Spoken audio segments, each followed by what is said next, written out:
But another big question that Barcelona has, Gab, is what's going to happen at the back? Because we're focusing a lot in the front, but also they had a lot of problems in the defense last season. Yeah, and I think, I mean, of the two sort of free agent signings, I love Frank Kessie. I think he's super smart. He's athletic. Playing which position, would you say?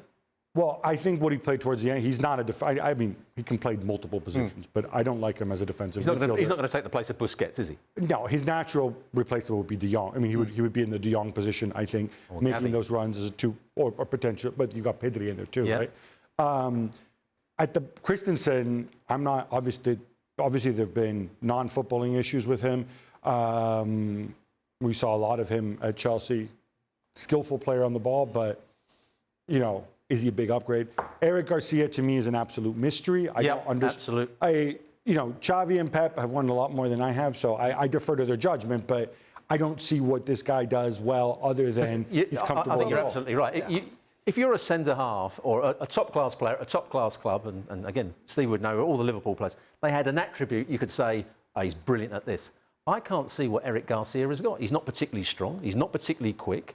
He's okay on the ball without being a dynamic player. And he's small for a centre-half. And he's small for a centre-half. He's not particularly good in the air, and he's got problems. Araujo, I think, is a dead cert. I really think he's really good. I think he's going to progress next year. And then you see what you get out of Gerard Piqué, right? I mean, at this stage... how many years? Well, I used to... How many months?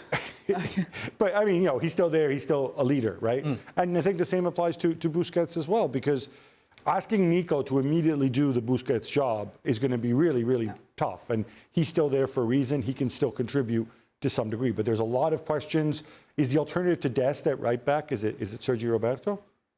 I mean, is it Mingueza? Hopefully not Mingueza. But, I mean, So basically they don't have a back four. I mean, they don't have a back four. Well, they haven't had one in the past 2 seasons. Well, what have they won the last 2 seasons? Exactly. 0. And that's part of the problem. And they've gone ahead and spent all this money on forwards, and yet we still can't pick a decent player in the back four. Well, Christensen's injured a lot. Jordi Alba's had... Jordi Alba's past his best, Gab. No, but I thought he sort of came back a little bit last year. Araujo's a good player. And Araujo's a good player, yeah. So you got 2 out of 4. Right, he's a solid player. I think he's better than solid now. Having seen him a lot last season. Tell you what, I'm going to be very generous and give you 1. So you got Araujo and you got ter Stegen in goal. But the rest, come on, really. Yeah. Thanks so much for watching ESPN on YouTube. And for more sports highlights and analysis, be sure to download the ESPN app. And for premium content and live streaming, subscribe to ESPN Plus.